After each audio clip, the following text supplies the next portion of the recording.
Hey, we're in chapter 12 of Isaiah, and I'm just going to go ahead and get started here. This is a psalm. I was going to include chapter 12 with 13, but I decided not to.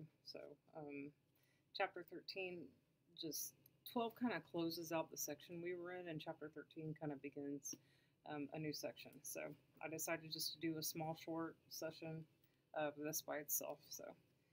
Verse 1. And in that day thou shalt say, O Lord, I will praise thee. Thou, though thou wast angry with me, thine anger is turned away, and thou comforted me. What we're talking about here, basically, that sounds like such an easy thing to do. You were angry with me, but now you turned your anger away and you comforted me. But God can't do that without sin being paid for. So that it sounds really easy to say and to read, but it was a huge thing. Um, and also, what's being talked about here is Israel and the Jewish people. What he's talking about here is how they didn't recognize Jesus before, and his anger was towards them, and now he's turned it away because they've recognized Messiah. So we'll get in that in here in just a second. Um, so God can't turn his anger away without sin being paid for because it would cloud his integrity. So to forgive sin, it has to be paid for, okay, through death. And sin is a stench in God's nostrils, and it has to be dealt with through death. And Jesus paid that for us, we know. so, um, what we're looking at, this is in the Kingdom Age, and like I said, it's a declaration of Israel, and they, as you know, were dispersed in God's anger. And now that they're returning to God and to Israel, um, they will one day see that Jesus is the Messiah. They will look up in Revelation 1:7. There's a verse there that basically says, and I'm paraphrasing, that they'll look up to him who is pierced and they'll weep over him. So they'll recognize him as the Messiah and realize they pierced him, they killed him, and they will weep over that. So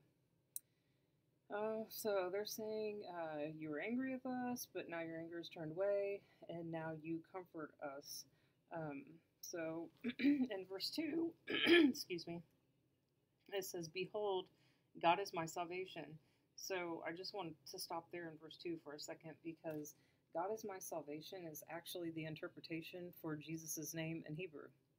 So that is their declaration right there saying that they're recognizing Jesus as Messiah because it says God is my salvation, and that literally means the name Jesus. So they say, Behold, God is my salvation. I will trust and not be afraid. For the Lord Jehovah is my strength and my song. He also is become my salvation. All right, so I just went over verse 2 and how this is them recognizing that Jesus is Messiah, and they're admitting it. And that whole thing comes into play, Yehoshua, however you want to say it, Messiah. Jesus is Messiah, God of my salvation. So then, verse 3, we're talking about therefore with joy shall ye draw water out of the wells of salvation. So, I'm not talking about H2O here.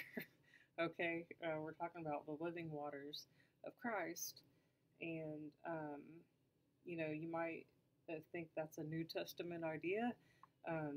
You see it a lot in the New Testament, talking about the living waters and Jesus at the well in Samaria with the Samaritan woman and all that. But no, it comes out of the Old Testament. It comes out of Isaiah. So, verse 4. And in that day shall ye say, Praise the Lord, call upon his name, declare his doings among the people, make mention that his name is exalted. And his name is exalted. And God puts Jesus' name and exalts it. But do you know what God sets higher than his name? It's his word. God sets his word higher than his name. So, all right. Verse 5, sing unto the Lord, for he hath done excellent things. This is known in all the earth. Verse 6, cry out and shout, thou inhabitant of Zion, for great is the Holy One of Israel in the midst of thee. So, they're just glorifying and praising God here.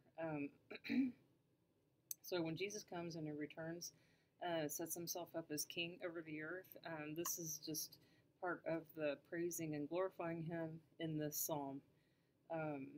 So I can't wait for this new age to come. So this psalm closes up the section in Isaiah that we were covering. So 13, he'll kind of shift gears a little bit. And he's going to focus his attention from Israel, and he's going to do like a sweep of the nations. So in chapter 13 and 14, he's going to be talking about Babylon, and that's why I kind of wanted to cut it off here. So chapter 15 and 16, Moab. Chapter 17, Syria, going through Damascus. Chapter 18, sort of strange. Some people think that he's talking about the United States and the Americas. But even if he was, there's not a whole lot of insight there, even if he was. So we'll kind of go over that. Chapter 19 deals with Egypt in a pretty cool mystery about the pyramid. So it's mentioned, and we'll get into that into verse 19. Don't think it's Egyptian, not Egyptian. So we have that to look forward to. Okay, so chapter 20, Egypt and Ethiopia. 21 is Edom and Africa, and 22 is Palestine, and chapter 23 is Tyre. What I say Tyre, a lot of people pronounce as Tyre, Tyre. Okay, so the next time in chapter 13, we're going to be going over Babylon. So it's in the day of the Lord, okay? So there's a shift in the world power. And in Zechariah 5, it also goes over it. And this shift is presumably when Europe moves the European forces to Babylon. Okay, so the whole false religion stuff, all that, it started in Babylon and it will return there so Jesus can judge it. All right. So Babylon is in southern Iraq. So 1982, these are just some facts before we start getting into chapter 13, okay? 1982, Saddam Hussein started rebuilding Babylon, and he did for a long time, years, before people even knew it. People still live there today. It has not been destroyed. It was not destroyed previously. It will be right before Christ comes, but it will be the headquarters for Antichrist and the kingdom that rules the world. As I already said, it's in southern Iraq. It's still in the same place as the ancient city as Babylon, i.e. Babel, you know. During the Gulf War, there was damage done to the ancient ruins. So the U.S. and other nations pledged to make some type of international world center there. So that's not happened yet because they're waiting on Iraq to become stable enough with their oil supply. And once that comes about, which they think will be between this year and probably the next 10 years, then they will start to rebuild it. So, and they're thinking that Iraq by this year or sometime soon will surpass Saudi Arabia in their oil reserve. So yeah, there's going to be a world war, and as you know, well, you might not know yet in Revelation, but there'll be like pseudo-Christians and Islam. Okay, they're going to war against each other, and the pseudo-Christians from the West, they win, and Islam kind of um, they combine with them for the new world religion.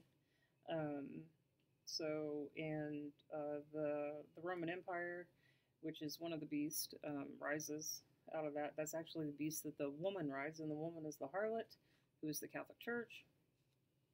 Um, so I'm just kind of getting into this because this is all stuff that has to do with Babylon in the end. So let's see. We're going to have an international religious system, and um, so that obviously leads into Antichrist moving, after he becomes the abomination of desolation, he moves his headquarters to Babylon. Um, and then it will be destroyed right before Christ comes. So he will bring a new political and economic system, and soon after, anyone who confesses Jesus Christ as Lord, he will kill, be persecuted. So in Zechariah 5, it tells us the city will be, it'll be that great city once again. So in a very short amount of time, it will become a great city once again, and all the riches from all the nations will flow into it. So, or pour into it. So it's just a note of things that we need to know about Babylon and the Antichrist. And so anyway, we're going to be going over Babylon in chapter 13 in Isaiah. And so just a side note here. So we know that Pope Francis signed that pact with Islam not long ago, I think like 2019, that united world religions, and he wants them under his dominion. So, so we know that he wants that. We know that he signed the pact. We know that he's in favor of one world government. So I just wanted to point that out because the stage is being set for all these things. So I'm going to start getting into chapter 13 and getting notes put together for you guys, and I'll see you then.